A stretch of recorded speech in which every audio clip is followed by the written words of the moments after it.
Good evening, everyone. I'm Paul Skinner, founder of MarketingKind, and welcome to this MarketingKind exchange, in which we'll explore how we can change the story of business with our special guest, Sir John Kay. In our exchanges, of course, we love to dive deeply into some of the bigger stories that guide how we live and work and how we might change those stories for the better.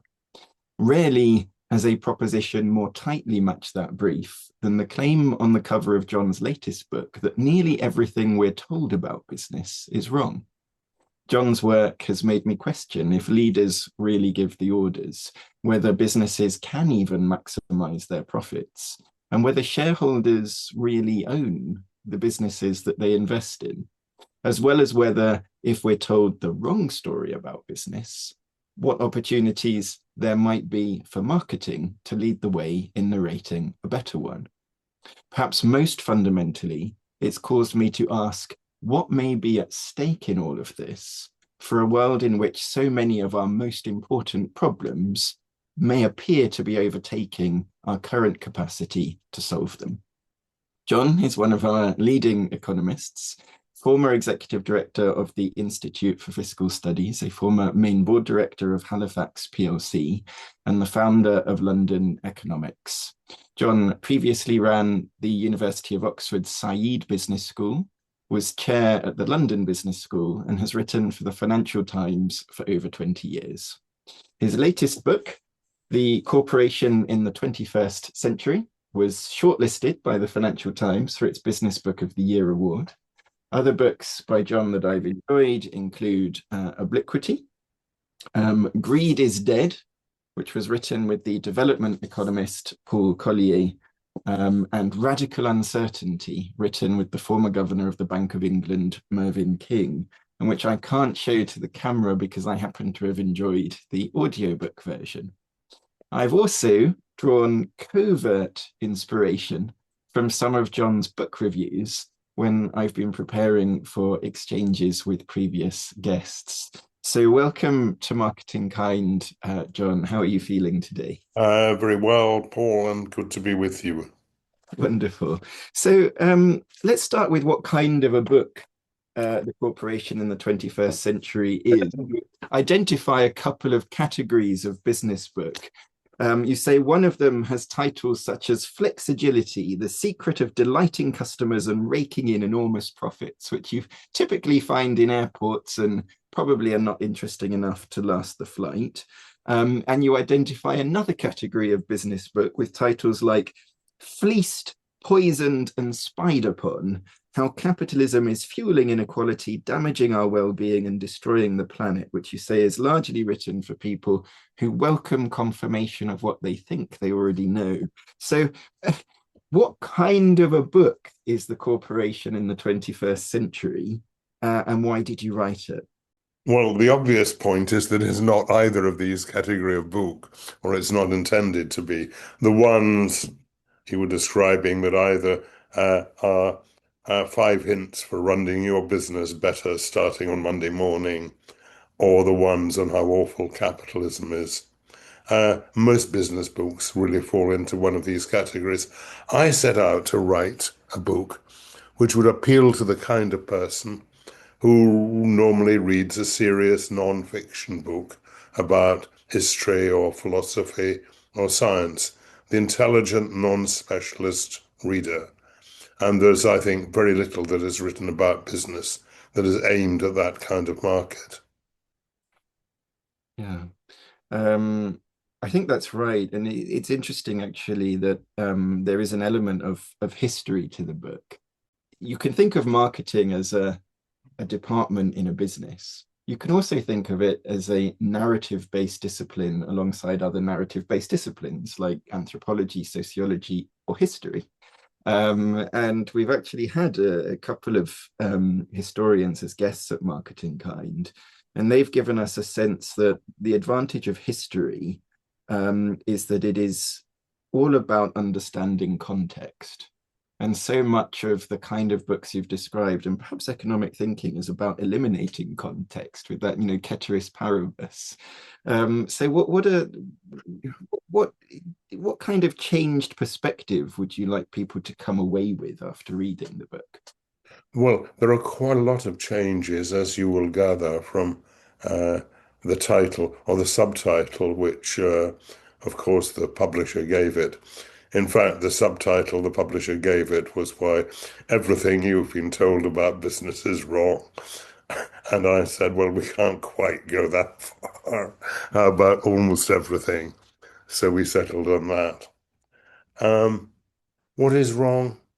Well, I think the kind of things that are wrong are the idea that is all about maximizing profits. There's a misunderstanding of the relationship between shareholders and corporations. There's a whole world about the idea that capitalism is about some group of people called capitalists who own something called capital and want to expand the rule of capital. And a key theme of this book for me, actually, is that is much less about capital than it used to be. When I talk, example is the story of Henry Ford's River Rouge plant, which really was part of the transformation of business in the early 20th century, when we moved to mass production of a range of new manufactured products like automobiles. And River Rouge was probably the largest industrial plant in the world at the time, and interestingly, probably the largest industrial plant there ever will be, because business is just not like that anymore. It was a large plant, it's a huge plant, a full variety of activities in a vertically integrated production facility took place on that site. And thousands, tens of thousands of people went to work every day in that factory.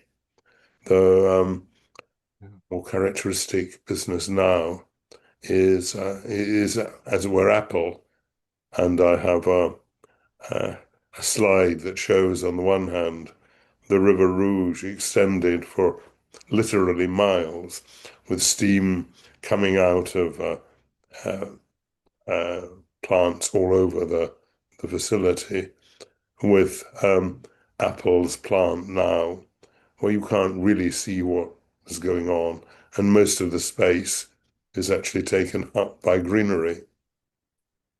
Yeah, and I think an important distinction to make is that although you argue that business today is much less about capital, um, nevertheless, that is a different point to the point that business is becoming increasingly financialized. I Indeed. wonder if we could dive into some of the consequences of that financialization. I don't know if you saw recently the docudrama Dirty Business about the water industry, but it made me think about your concept of leaky pipe syndrome. And just for people who haven't yet read the book, maybe you could say what you mean by leaky pipe syndrome. But specifically, I wonder if you could share your sense of how far beyond the water industry those pipes are leaking. Right. Uh, the leaky pipe syndrome problem was, I remember it started with a conversation with some of the people who were running water companies after privatization. And one of them said to me in a way that was very striking, uh, what we will do with the kind of regulatory structure we've been faced with is we will go on reducing costs until one day something goes really badly wrong. And then what will happen is that money will be thrown at putting it right. Actually, what he described was very clearly what happened quite quickly after privatization, but not actually in water. The story was in the railways, where rail track was privatized. There was then this serious accident at Hatfield. Money was thrown at improvements to track maintenance, government money, and then a couple of years later, privatization collapsed and rail track was renationalized. That was the story. I, my friend in the water industry predicted that would happen. It happened in the railways rather than in water. Interestingly, now in substantial part it has happened in water.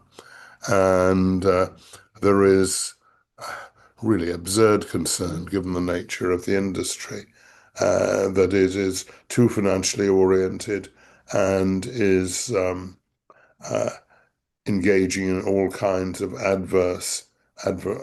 environmental activities that need to be stopped. And I think that's right. They do need to be stopped. The regulatory model was that you put in place a regulatory structure, and then so long as people operate within that regulatory structure, they're allowed, even encouraged, to make much money uh, as they can. I don't think have to spell that out to realize that that model is not really going to work very well, and it hasn't worked very well, in fact. That's not to be against water privatization or to think that it should be nationalized now. I actually don't think it should be nationalized. But what we need is people who will run that industry on the basis that they have a whole variety of considerations to build balance, providing us with cheap drinking water, looking after the environment in which that's provided.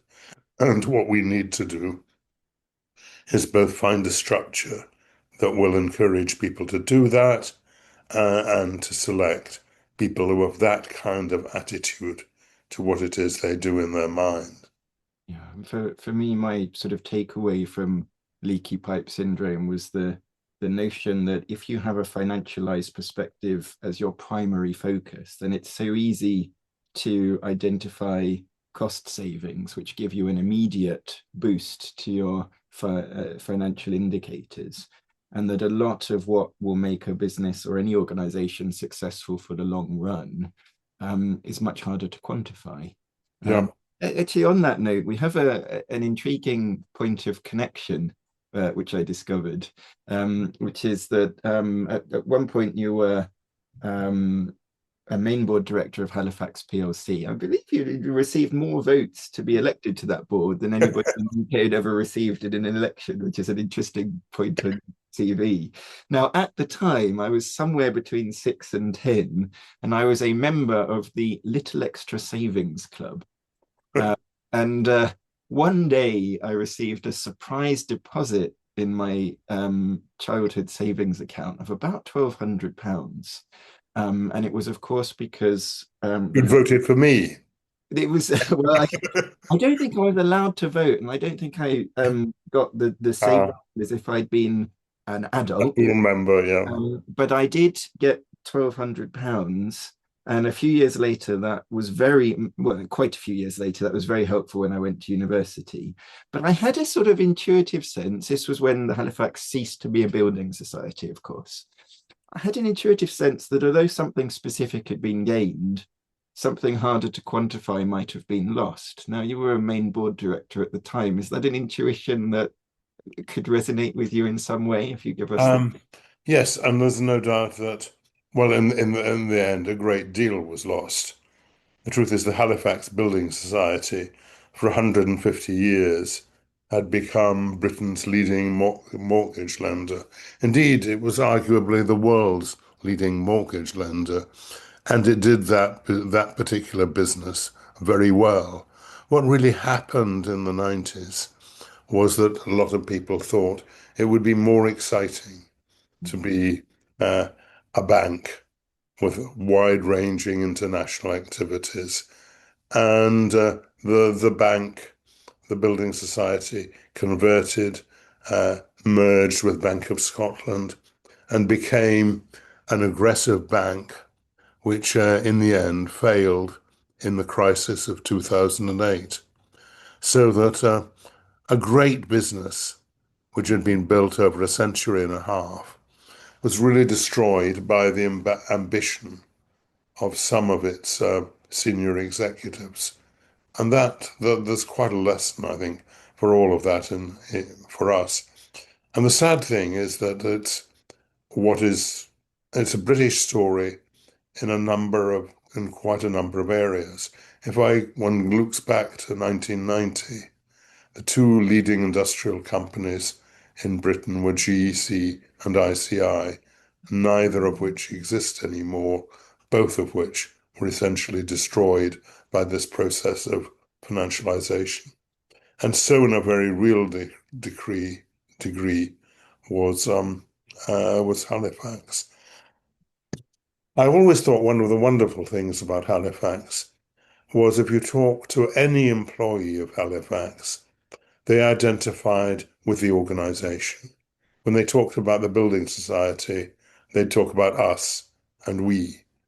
And the odd thing, in my mind, was the contrast between that and Oxford University, where literally the Vice Chancellor would talk about the university as though it was some organization of which he was a peripheral part and certainly not something of which he thought he had control.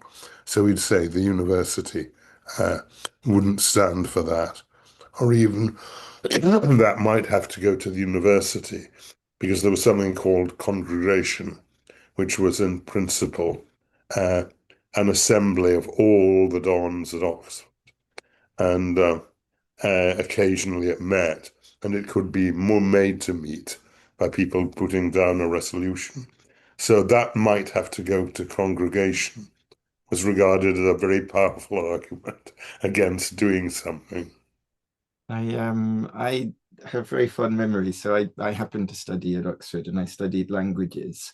But I had come very close to studying economics. I loved A-level economics. I fell in love with the ideas of Keynes and the multiplier. But I was put off by the strong focus on econometrics.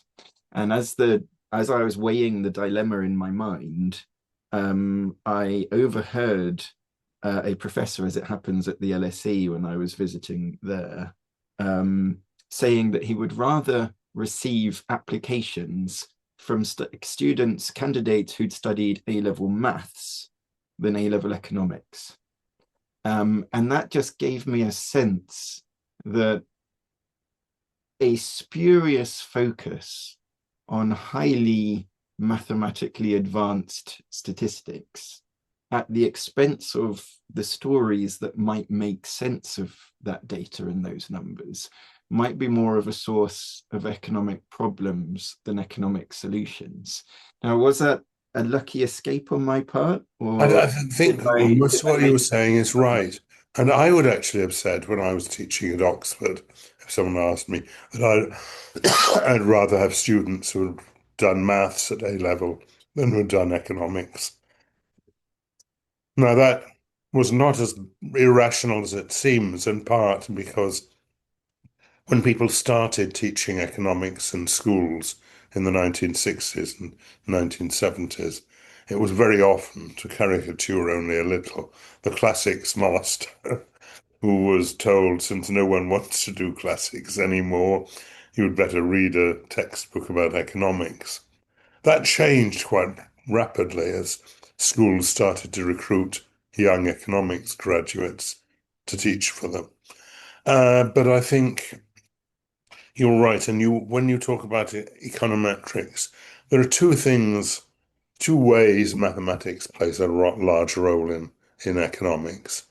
And it's right that it's important. One is building economic models, which are typically heavily algebraic. And the other is the use of large statistical databases. And both of these are now central to what economists do. And both of them are important and vital. What is, I think, misleading is the idea that uh, it's only serious economics if you can frame it in one or other of these ways. Uh, the economic world is not going to be described uh, by some model that you can write down in a series of equations, which is not to say that writing it down in a series of equations might not give you insight. But it's not in the way physics is, where that's because this is the way the world is. It's because the model is giving you a story which may be relevant and may be useful in various applications. There's a story I tell quite often about that, which is I don't know if you know of this. George Akerlof is famous for his model of lemons. And the point of lemons is in the market for used cars, you, the owner of the used car, know much more about the car than the prospective buyer does. And the result of that is that what is on the market is a mix of, well, the lemon is the car that is produced by people who've been out to the pub at lunchtime and have not quite fixed properly. That's a phrase that's used a bit in that industry. Now you are more likely to know that the car is a lemon as the seller than you are uh, as the buyer, and that's a model, uh, a kind of market that doesn't work very well. And this is a very forceful illustration of that kind of problem. But I remember talking about that at some event, and then at the end, someone got up and said, I'm secretary of I think it was Retail Motor Federation, or whatever the Association of Used Car Dealers in the UK was. And he went on to say that used car dealers are among the most honest people on the planet. And if only people had more confidence and time for used car dealers, the world would have been a better place. And people like that ought to be employed in other kinds of business as well. This was so far from missing the point because the story of lemons is not about cars at all. It is about why it is that with asymmetry of information, a difference between the information the buyer holds and the seller holds, the market may not work terribly well. Yeah, yeah. Now, I want to pick up on the notion of story in that. And one of the claims you make in the book, of course, is that the story that we're told about business doesn't represent the true story of what business is about. And that would be bad enough. But I wonder, in a sense, if it's more serious than that, because maps can distort reality.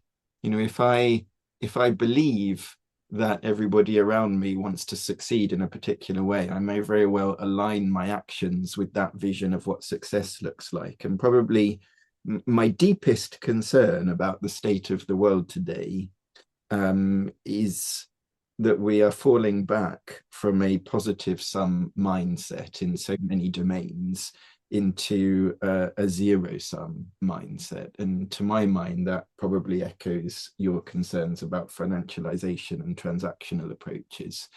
What can we do if the wrong story creates the wrong reality? What can we do to turn that around?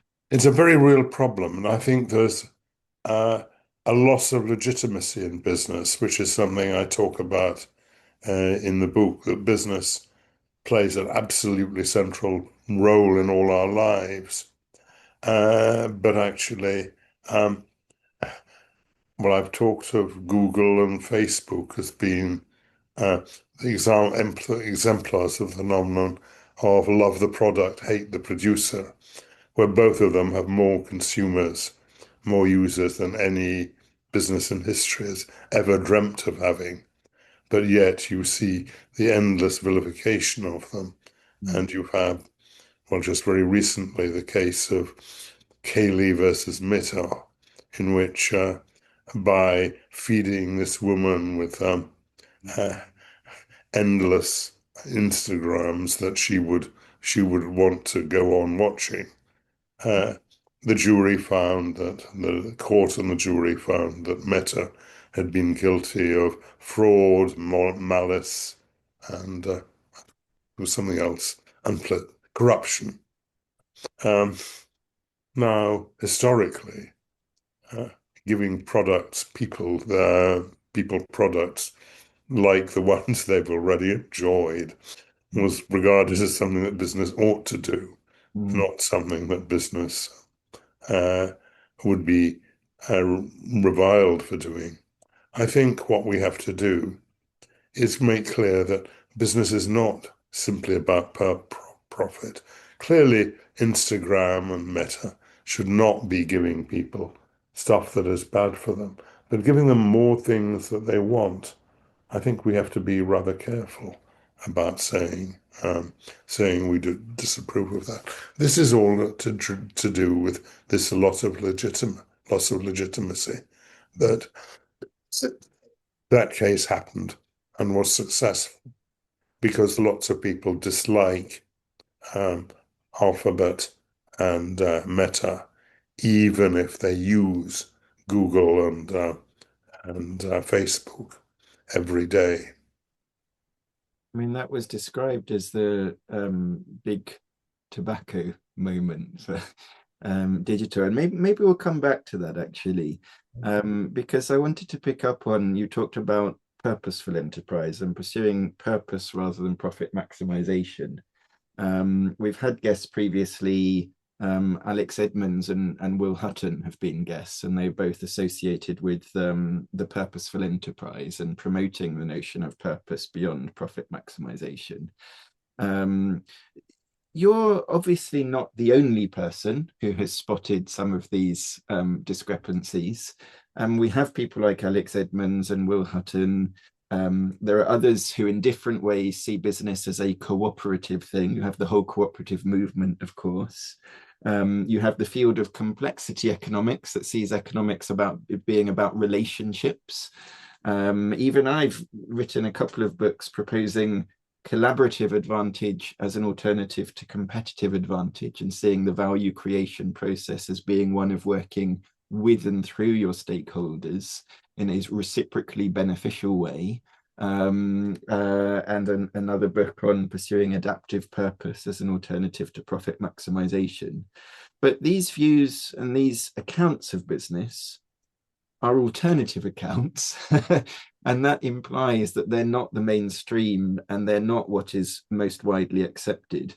And yet, it seems that everything in your book and in a lot of this broader work is supported by reason and it's supported by the evidence. So, why is it not yet the mainstream story?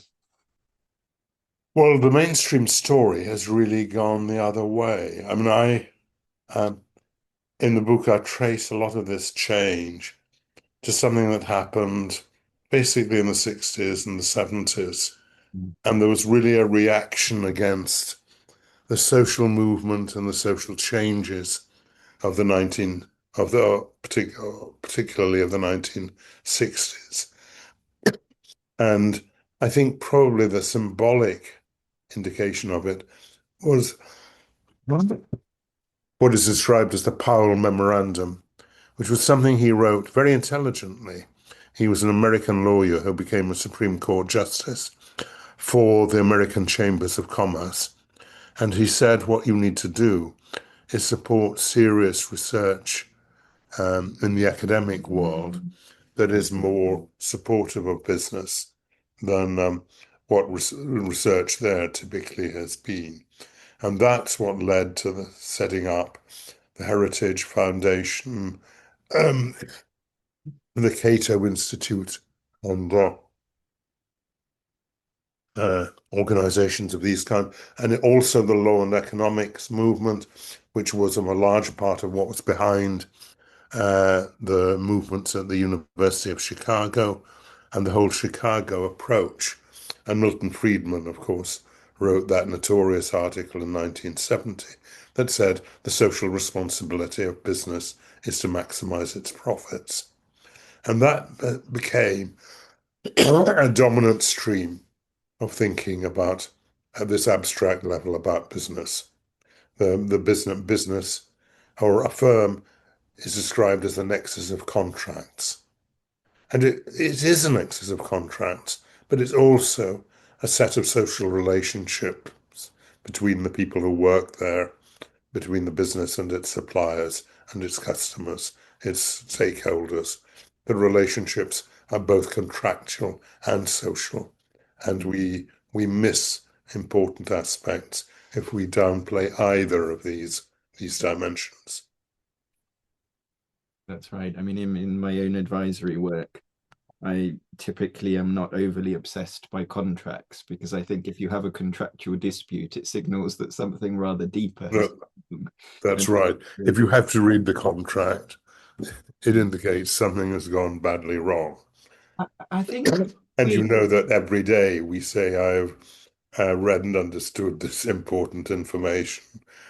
And that's what philosophers call a bold-faced lie. Both parties know perfectly well that it's a lie. yes. But I want to go back to that period. And actually, I'm going to invite you in a little imaginative exploration if you're up for it, in terms of a counterfactual. Because if we go back to that time period, before the time period you've described, the word competition didn't really appear much in literature about business practice. The word strategy was much more used in politics and warfare than business, if you do a word search before about the 1960s. And the period that you're talking about, the years, starting a few years before Milton Friedman wrote that article, in that period, the notion of strategy sort of came into being, primarily driven by people seeking to sell strategic advisory services, and primarily by people whose qualifications were finance, microeconomics, and engineering. And so they developed a very financialized view of what strategy means. And if we look at the big consulting firms of the time, Bain and Co, Kinsey, BCG, and the big consulting firms today, they still are dominated by a financialized mindset. Now, we've had guests before you who've been a bit critical of marketing. For example, guests who, from an environmental perspective, have said that marketing has driven consumerism. It's made us spend money we don't have to buy things we don't need to impress people we don't care about, and so on. But you've actually written very positively about marketing and identified that where businesses have had a real market orientation, they've actually tended to do well over time because they've rooted their activities in an understanding of the changing priorities of their customers and actually being useful to people. So my question for the counterfactual is, what might it have looked like if instead of strategic advisory services being brought into being by financiers, they'd been brought into being by people who actually had a more relational concept of the enterprise and a stronger market orientation, not advertising, but actually a marketing orientation to an enterprise that wanted to root the activities of the enterprise in creating genuine usefulness for the stakeholders that it served. If we'd had that kind of strategic advisory industry instead of the one that we have, what kind of difference what could that have looked like? What kind of difference could it have I made? think it would have made a hell of a lot of difference. And you've made really an important point, which is that if you talk to people in business about strategy nowadays, a lot of it is about what businesses are we going to buy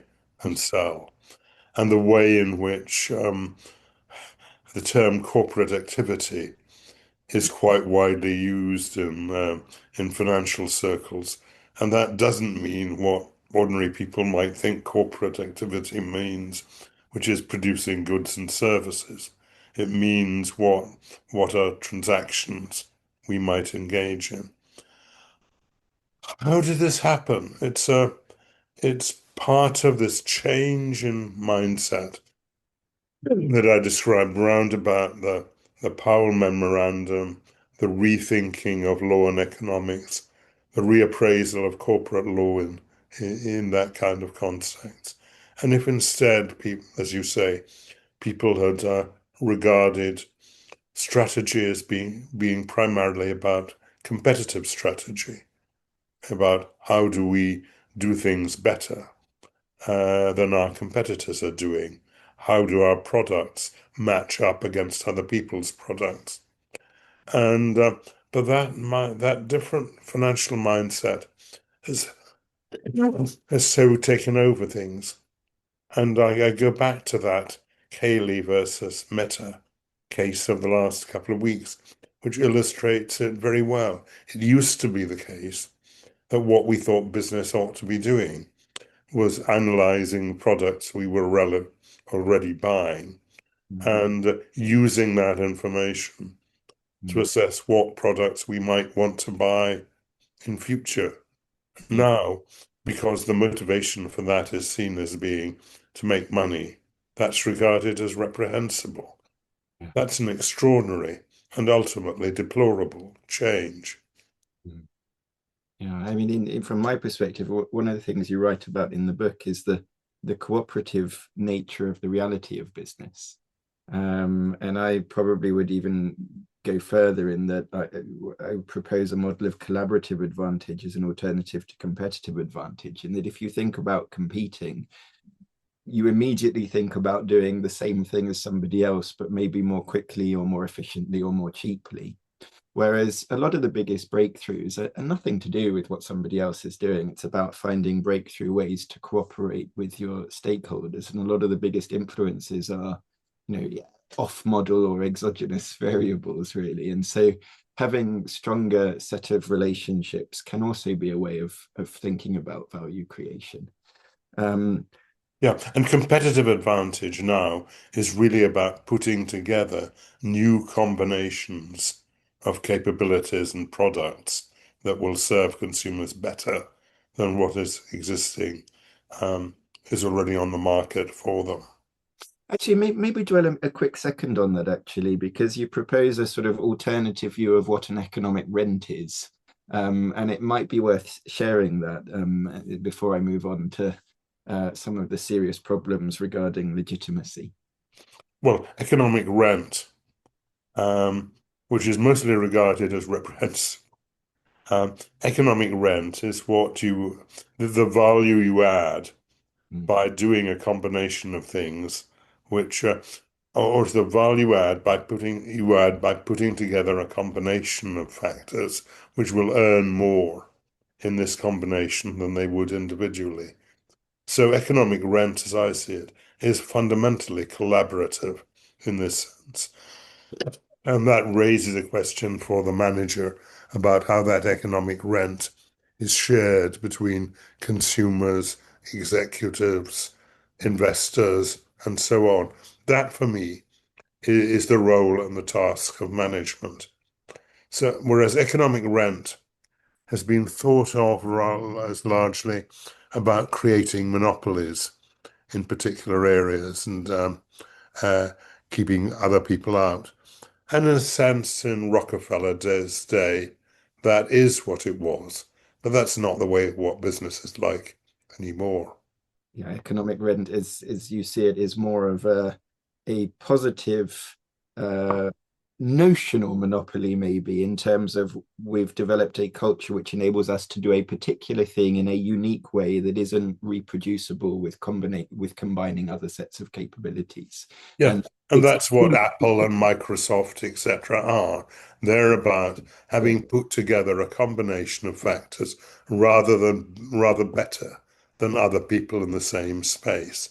it's And the in a sense, that's given Apple and Microsoft a monopoly, but it's not a reprehensible monopoly in the sense of having smashed other people's premises and put them out of business. their monopoly on maybe a particular form of magic, which is not reproducible. But I want to turn to some of our sort of difficult problems. You talked about business legitimacy. If we think about the state of the world, big problems include the climate emergency, inequality, and what you might call a culture of increasing conflict in terms of both polarization and literally international conflict. So maybe take those in turn. On the climate, you were quite critical of degrowth economists. We haven't had any degrowth economists at MarketingKind, although we have had people who advocate for alternatives to GDP, and we have had a post-growth economist, Tim Jackson. Now, you say that the the limitation to their views is they seem to have missed that the economy is dematerializing. But is the economy really dematerializing quickly enough that economic growth is no longer associated with increased climate emissions? Because something like an iPhone, although it's not very big, it is an endless series of opportunities to persuade me to buy more stuff. Is dematerialization actually fast enough to avoid the concerns that post-growth economists are highlighting? And the iPhone is an amazing example of this kind of dematerialization and combination. The iPhone does a lot of things that in the past you needed a telephone, you needed a map, you needed a library, uh, you needed a messaging service, and so on. And you now have that in one small device that you can put in your pocket. That, it seems to me, is an amazing example of dematerialization. Alan Greenspan famously said that the weight of GDP has fallen in the last century. I don't know how he would know that, but the point he's making seems to me very, very well made. More and more of the value of the products we buy lie in the ideas that go into them, rather than the physical stuff that you get. And uh, I think there's a little table in the book when I talk about the weight of products per pound of value, and the fall in the weight per pound is pretty spectacular. Yeah, yeah. Um, if we look at the next big problem of inequality, a fairer world means we have wealthier customers. A fairer world could very well mean more engaged and productive colleagues. You touch upon the question of inequality in the book, but you're also somewhat dismissive of some views on inequality. How much of a problem is inequality for business, and how much of a responsibility is it for business to respond to that challenge? I think what I'm dismissive of, rather, is the Piketty type of analysis, which in my mind, it goes back actually to what we've just been saying, the emphasis on stuff Mm. as distinct from ideas. And there's a concept of capital and its distribution in that, which doesn't acknowledge the way in which capital has moved from the physical to the intangible on large scale. So that's what I'm critical of. What I am concerned about is the way in which financialization has Mm. generated this kind of inequality. And it also, something we were saying a bit earlier about leadership, the idea, the the way in which business and business education has moved from being initially about teaching people to be masters of business administration. People now almost forget that that's what MBA stands for, Master of Business Administration. Then it became management, and now it's all about leadership. And we have this obsession with the idea that everything that goes on in Company X is the product of the brilliance and and insight of CEO Y, and that goes in a lot of ways. One of which is that CEO Y ought to have a large share of the economic rent that is created by Company X, and I'm very skeptical about that. And if we go to the third, the culture of conflict, this is also another interesting one in that a relatively small number of tech businesses are responsible for quite a lot of the culture of conflict in terms of polarizing algorithms versus bridging algorithms, in terms of enabling channels of misinformation, in terms of allowing activities that disrupt democracy in terms of being channels that are even used in cognitive warfare. So relatively small number of businesses, but of course that creates an environment in which all businesses have to operate, and most businesses have to invest quite substantial part of their marketing budget in funding the companies that may be in some way responsible for creating a culture of conflict. What should be done to hold social media platforms to account for their cultural impact? And what should other businesses be doing that are not creating that culture, but which are subjected to it nevertheless? Well, what I'm pretty sure I don't want is to have regulation, detailed regulation of what it is that these social media should be doing. One could reproduce what you've just said. When printing was invented, for example, people would have said, and they would have been right, that people will print a lot of things that give rise to conflict and differences of views and so on. No. But it's quite clear in retrospect that the answer to that was not that the church or some wise man in the king's retinue should decide what would be allowed to be published and what would not be. And I'm sure that the same is true in relation to social media. That doesn't mean that people who work in social media are not responsible or have no responsibility for what it is that is put out on social media. And I think it's important that we should be clear that social media sites have many of the characteristics of publishers, whatever it is that US law says on it, and have some of the responsibilities that go with being a publisher. Yeah, it's like I said, it's interestingly Yuval Noah Harari, who's one of the people most concerned about the impact of technology on culture, reminds us that after the printing press, we didn't get to an immediate age of enlightenment where most of what people read was, recipes for self-improvement. Actually, one of the first crazes to take off was witch burning manuals.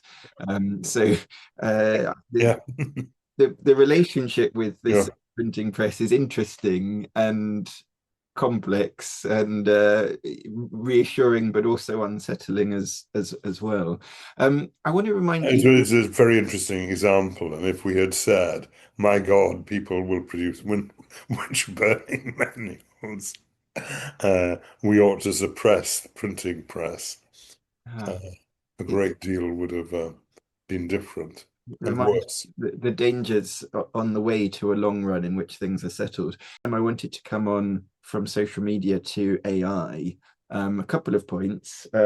Firstly, AI can, of course, one thing AI can process very easily is numbers. Now, if we don't correct our story of business and this overly financialized approach, will AI primarily accelerate everything that is wrong with the current story of business? I And think AI can exaggerate things that are wrong. And one of the areas in which AI can clearly make a real difference is finance, where a lot of the preparation of contracts and the sales and marketing of products can be taken over, or at any rate helped by the use of AI type tools. Um, but I think there's a danger here that we're falling into the trap we've just been talking about in saying because of people will produce witch burning manuals, we can't allow the printing press to be given ready access. Um, we will have to learn by experiment and experience what it is that we can and what we shouldn't do in all of this area. And to go back to the example we've kept having, it is about the people who are engaging in these activities taking responsibility for the consequences of their actions. Yeah, I love the approach of placing credence in human discretion and judgment. One of our previous guests, Sir Tim Smith, I can't remember if it was in our conversation with him or elsewhere that I heard this, but when he started the Eden Project, he actually said to new applicants for jobs that if they were working for him and they came across a problem, and it so happened that there was no manager in that moment to turn to, and they tried to solve that problem, but that they got it wrong, he would support them all the way. But if they just ignored the problem because there wasn't a manager to turn to, then they probably weren't a cultural fit for the Eden Yeah. project. Um, a lot of, interestingly, from the paper you write for, I read an article a few months ago suggesting that the level of task discretion that people experience in their work has fallen steadily over past decades, and that is now true for managerial roles, not just shop floor type roles. Is that part of the consequence of this financialization and seeking to specify what people do and to seek ever greater efficiencies rather than trusting in human judgment and intuition and the ability of people to, in a social context, work out the right thing to do for their stakeholders? It's an interesting issue, Paul, and one that's been concerning me more and more. It seems to me that the world we're living in is more and more being emphasizing process rather than outcomes. And you see again and again the attempt to react to things going wrong by saying we need to put in place processes. I think of it as the phenomenon of what I've mentally categorized as kind of Tootsie's law, which is Tootsie is injured by some event which should not have happened. And the result of that is you want a law that says some procedure which might have helped in Tootsie's case avoid that damage should be placed. And of course, since everyone is sympathetic to Tootsie's mum, it's quite easy to get that law through. And we now have quite a lot of laws like that.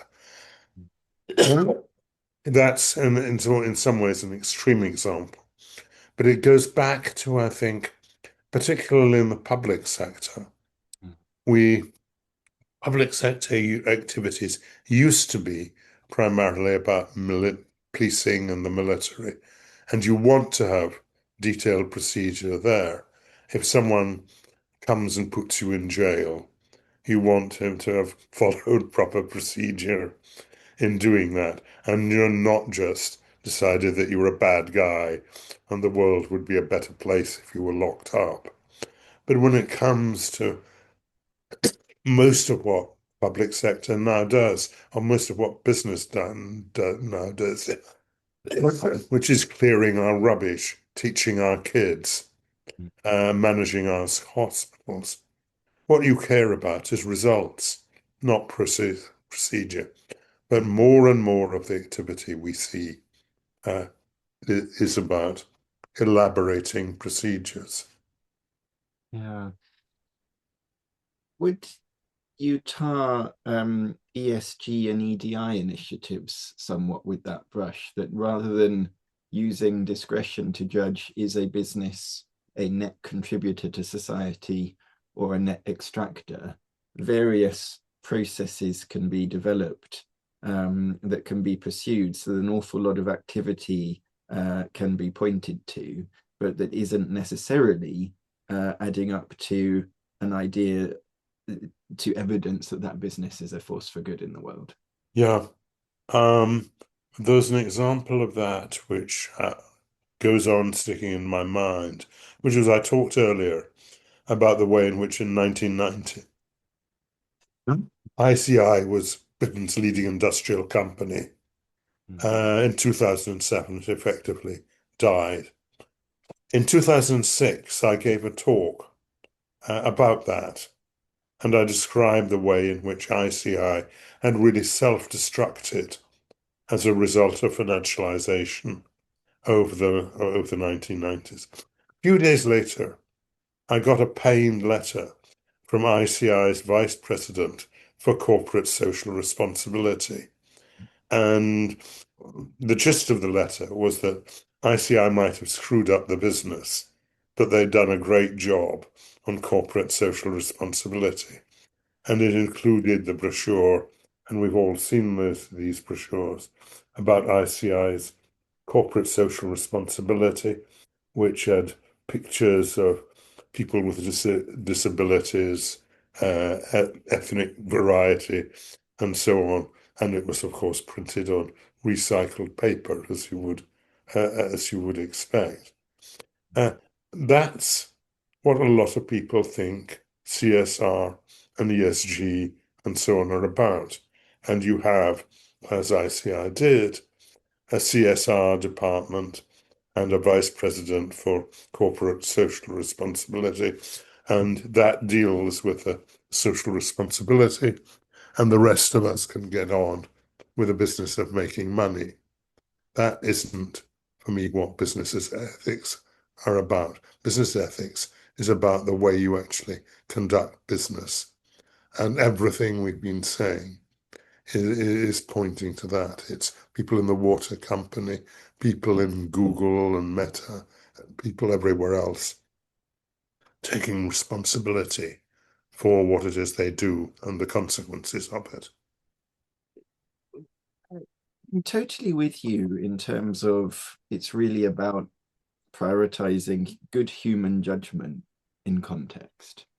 My concern is it too late for that to be a viable argument? So to give the extreme example, if we think of President Trump, he probably embodies the transactional approach, perhaps more than any other leader on the planet. And he's effectively holding the global economy hostage. But the metrics that he's using are the markets. And those metrics so far appear to be giving him a fairly free rein. So aren't we just sort of whistling in the wind, advocating for good human judgment in context, when zero-sum transactional approach not only seems to have predominated from the 60s and 70s, but appears to be accelerating away from us and out of our ability to turn it around? I'm surprised when you say that Trump's metric is the market. I think Trump's metric is the amount of attention that is paid to President Trump. And in the case of President Trump, that's not a metric that works terribly well. But it is a metric in terms of taking some kind of responsibility for what it is you do. And I think that I don't think it's too late. But I think what we've seen, and I talked earlier about Powell and Friedman and all of that, we had an adverse cultural change that started in the 1970s, and I think has diminished certainly the legitimacy of business in the subsequent 50 years. If you can have a cultural change in one direction, you can have a cultural change in another. And that's what I think I'm trying to do in writing this book.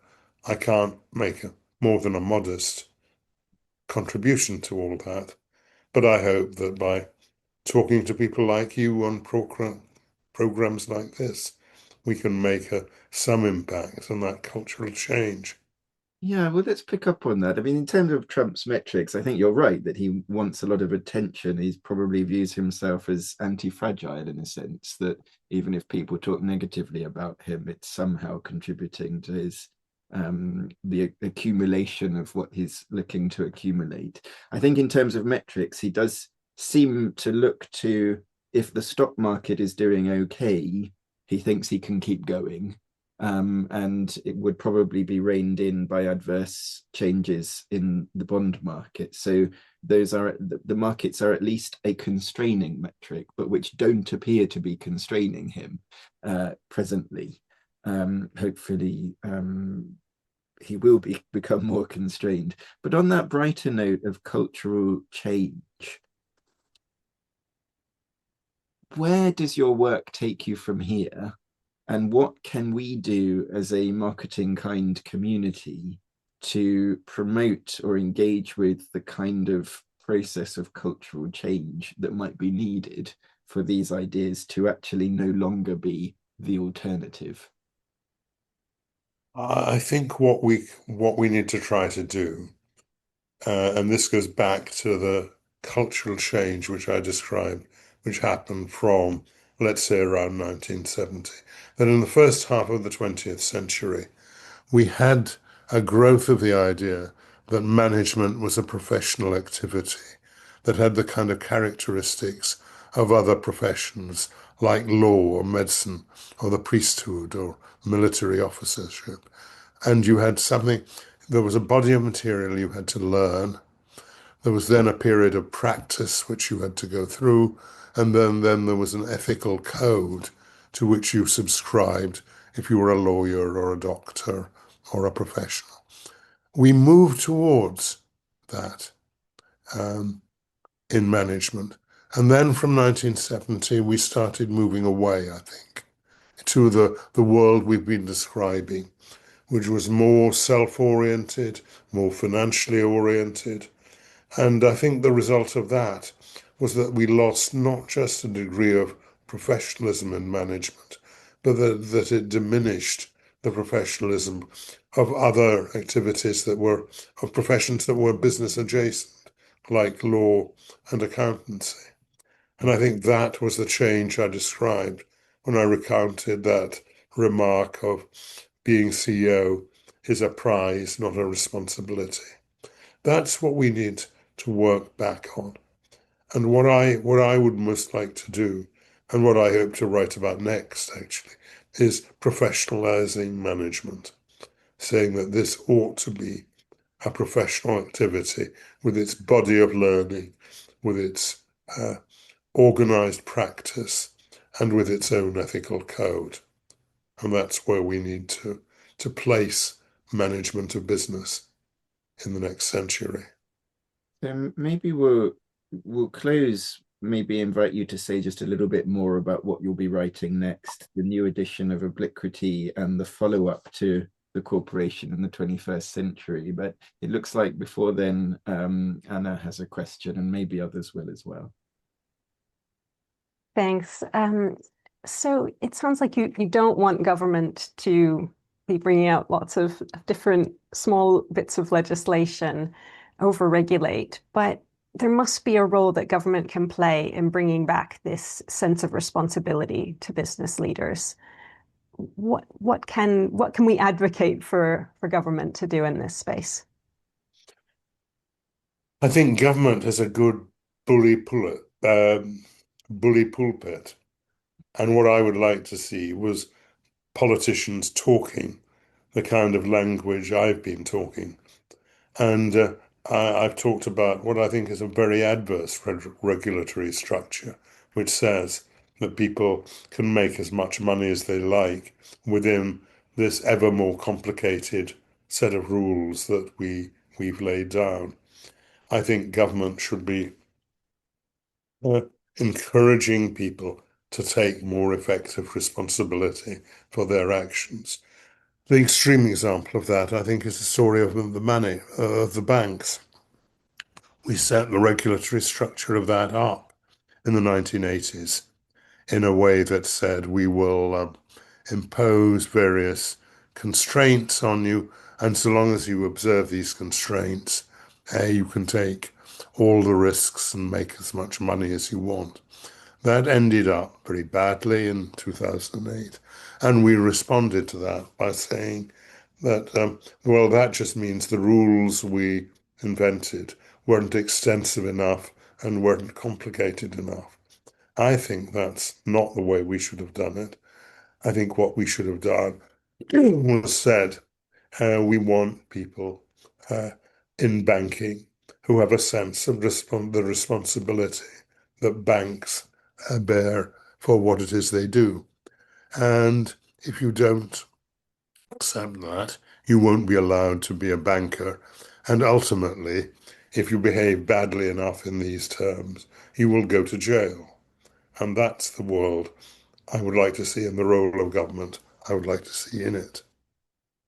It makes me think actually that there's so many of our problems can be traced back to the financialization that emerged from the 60s and 70s. So when you talk about government and people taking responsibility, we can extend that to the general public in that government seems to see members of the public as effectively consumers of government rather than active civic agents. And government typically pulls the lever of compulsion with the law, bribery with the tax code. But I wonder if we need to create more opportunities for active involvement. One of our previous guests was Andy Burnham, who spoke quite eloquently of the advantages for greater devolved powers and more place-based activity. Is that something that might be part of the cultural change you have in mind? I think it is part of the cultural change. And I think when I talked earlier about, as it were, Tutsis law, that exemplified the kind of change in the relationship between government and public that you're describing. Instead of asking the question, what should Tutsi's mum have been doing to protect her, we ask, what procedural devices can we invoke to enable social services to intervene more effectively in cases like this? So what is your writing trajectory from here? So the corporation in the 21st century specifically says it's sort of a part one. Yeah, And I believe there's more happening in terms of a new edition of Obliquity, which was a very successful book. Where does your writing adventure go from here, and what can we do to, in some way, join you in support of that journey? right. Well, as you've helpfully mentioned, I've been doing a new edition of Obliquity, which is to a large degree for the age of AI. I wrote in that book, computers don't do obliquity. And that invites the question of what do computers do and what can they do better than we can and what can they not take over from us. So I've written about that. But you're right that what I want to do next, and principally what I want to do next, is the cooperation in the 21st century is to a significant degree a book looking back on where we are and how we got here. And what I want to do in a new additional book is write more about how we should go forward. And some of the things I've talked about in terms of the professionalization of management are at the heart of what I want to write about in this context. And we've also just in the last few minutes been talking about the right and wrong role of government in all of this. And that's a tricky issue and one which I really want to get across. When I talk to general audiences about these business issues, again and again, indeed, we've had it in our discussion, people ask, so what should government do? What regulations can be introduced? What legislation do we want? That can be the answer, but mostly it isn't. Yeah, it's such an interesting question because Will Hutton told us that we need a new relationship between business and government. And one of the challenges is that, typically if you're in business, you think that more government means picking winners and interfering and messing up the pitch. And typically, if you look at it from the other side, if you think of more business involvement with government, the concern is, well, this will be all about lobbying for vested interests rather than a better societal outcome. And yet, Polly Mackenzie, pointed out to us that the model that businesses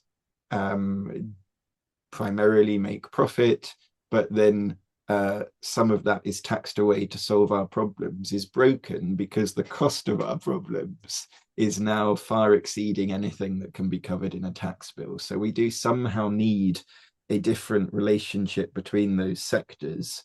And that can work in principle with a cooperative mindset and goodwill on all sides. But that comes back to the fact that we seem to be in a world where goodwill is diminishing and zero sum is succeeding at the expense of positive sum.